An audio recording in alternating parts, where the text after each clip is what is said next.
औज़ुबिल्लाहिमिनश्शैतानिर्रजीम बिस्मिल्लाहिर्रहमानिर्रहीम। जमात सोम इस्लामियात में आप सबको खुशामदीद कहते हैं। बाब हफ्ता इस्लामी तालीमात और असरे हाजिर के तकाज़े, जिसका सबक नंबर 1 है सेहत व तंदुरुस्ती। आपने इन सब के बारे में पढ़ा। आपने जाना कि किन किन चीज़ों को इस्तेमाल करने के बाद, यानी कि अपने रूटीन को सही करने के बाद हम किस तरह सेहतमंद रह सकते हैं। तो आइए इसकी मशक करते हैं ताकि हम मज़ीद उसके बारे में जान सकें और याद रख सकें। तो आइए मशक करते हैं ताकि हम दुरुस्त जवाब जो है वो निशान लगा सकें। पहला है हिफ्ज़ान सेहत के उसूलों की पाबंदी क्यों ज़रूरी है। इस सवाल का जवाब प्यारे बच्चों आप इस तरह से अपने अल्फाज में भी बयान कर सकते हैं। जैसा कि आपको पता है कि हिफ्ज़ान सेहत से मुराद ऐसे उसूल हैं जिन्हें हम सेहत की हिफाजत के लिए अपनाते हैं। मसलन हाथों और नाखूनों की और दांतों की सफाई, ज़ाती माहौल की सफाई, सेहतमंद और हलाल व मुतवाज़न ग़िज़ा का इस्तेमाल, रात को जल्दी सोना और सुबह जल्दी उठना। इन उसूलों पर अमल करने से हम ना सिर्फ अल्लाह ताला और उसके रसूल सल्लल्लाहु अलैहि वसल्लम को राज़ी कर सकते हैं बल्कि अपनी सेहत को भी बेहतर बना सकते हैं। इस सवाल का जवाब आपका यहाँ तक ही है या आपने अपने अल्फाज में लिखना है। अब आता है सवाल नंबर 2, रात को जल्दी सोना और सुबह जल्दी जागना क्यों चाहिए। मैं सवाल दोबारा दोहरा रही हूँ कि रात को जल्दी सोना और सुबह जल्दी क्यों जागना चाहिए।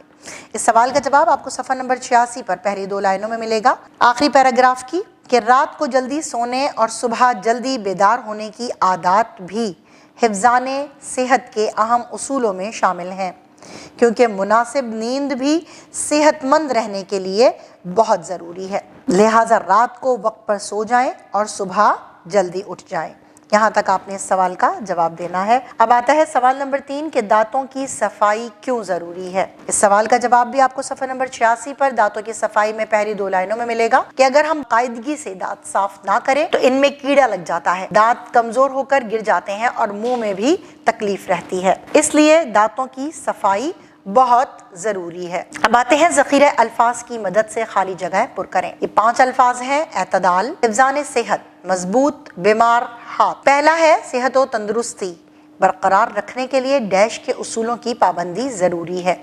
हिफ्ज़ान सेहत के उसूलों की पाबंदी ज़रूरी है। नंबर 2, नाखूनों में जमा होने वाला मैल भी हमें डैश कर सकता है, बीमार कर सकता है। नंबर 3, हमें चाहिए कि खाने पीने में एतदाल से काम लिया जाए। नंबर 4, खाना खाने से पहले और बाद में हमेशा डैश धोने चाहिए, हाथ धोने चाहिए। नंबर 5, वर्जिश करने से हमारा जिस्म और हड्डियाँ डैश होती हैं, मजबूत होती हैं। अब दिए हुए सवालात के तफसीली जवाब की तरफ आते हैं। पहला है कि हम माहौल की और ज़ाती सफाई का एहतमाम किस तरह कर सकते हैं। तो इस सवाल का जवाब आपको सफ़ा नंबर 86 पर ज़ाती और माहौल की सफाई की हेडिंग में मिलेगा, जिसमें आपने यहाँ से शुरू करना है कि दीन इस्लाम ज़ाती सफाई के साथ माहौल की सफाई सुथराई पर भी जोर देता है। यहाँ से लेकर आपने सारे पॉइंट्स भी लिखने हैं और आखिरी पॉइंट है कि अपने घर, स्कूल, गली और महल्ले को साफ़ सुथरा रखें। यहाँ तक आपने सवाल का लॉन्ग क्वेश्चन नंबर 1 का जवाब जो है वो देना है। अब आते हैं सवाल नंबर 2 की तरफ कि हिफ्ज़ान सेहत के उसूलों में मुतवाज़न खुराक और वर्जिश की अहमियत बयान करें। सफ़ा नंबर 87 पर हेडिंग है मौजूद खुराक और हेडिंग है वर्जिश। ये दोनों हेडिंग आपने इस लॉन्ग क्वेश्चन नंबर 2 में इस्तेमाल करनी है और इसको चाहें तो आप अपने अल्फाज में छोटा करके भी लिख सकते हैं कि हिफ्ज़ान सेहत में खुराक रीढ़ की हड्डी की हैसियत रखती है। मुतवाज़न और मुतदिल ग़िज़ा से इंसान की सेहत बरकरार रहती है, जिस्म की नशोनुमा बेहतर होती है और मेहनत करने की हिम्मत भी पैदा होती है।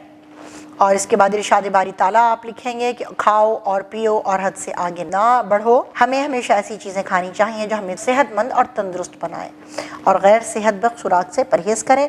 जबकि वर्जिश में हम लिखेंगे कि अच्छी सेहत के लिए रोज़ाना वर्जिश करनी चाहिए, जिससे हम तंदुरुस्त और तवाना रहते हैं, जिससे हमारी हड्डियाँ मजबूत होती हैं। लिहाजा हमें चाहिए कि हिफ्ज़ान सेहत के उसूलों पर अमल करके अपनी सेहत को बेहतर बनाएं और अच्छी सेहत की बदौलत अच्छे मुसलमान और अच्छे इंसान बने। यहाँ तक आपने जो दूसरा सवाल है जिसका हमने जवाब तफसीली देना था, ये इसका जवाब मुकम्मल हुआ। अब आते हैं ज़हनी आजमाइश की तरफ कि साफ़ सुथरी हवा में सांस लेना क्यों ज़रूरी है। تحقیق ہے کہ دین اسلام میں صحت مند اور صاف ستھرا رہنے کی تلقین کیوں کی جاتی ہے۔ سرگرمیاں ہیں کہ اپنا جائزہ لیں اور بتائیں کہ آپ بیماریوں سے بچنے کے لیے حفظان صحت کے کن اصولوں پر عمل کرتے ہیں۔ جماعت میں گروہی صورت میں صحت و صفائی کی اہمیت کے بارے میں گفتگو کیجیے۔ استاد محترم یا والدین کی مدد سے صحت بخش اور غیر صحت بخش غذا کی فہرست اپنی کاپی میں بنائیں۔ رہنمائی اساتذہ ہے کہ طلبہ کو صحت کے اصولوں پر مبنی کوئی دستاویزی فلم دکھائیں تاکہ وہ جان سکیں کہ صحت کا خیال کیسے رکھ سکتے ہیں، اور حفظان صحت کی اہمیت کے پیش نظر اسکول میں کسی ڈاکٹر کو بطور مہمان مقرر بلا کر اسمبلی میں خطاب کا اہتمام کریں۔ صحت و تندرستی کے ماحول کو پروان چڑھانے کے لیے مناسب کھیلوں کا انتظام کریں۔ اسی کے ساتھ اپنے اس لیکچر کا اختتام کرتے ہیں۔ امید کرتی ہوں کہ آپ نے اس ویڈیو سے بہت کچھ سیکھا ہوگا۔ پھر ملتے ہیں، تب تک کے لیے اللہ حافظ۔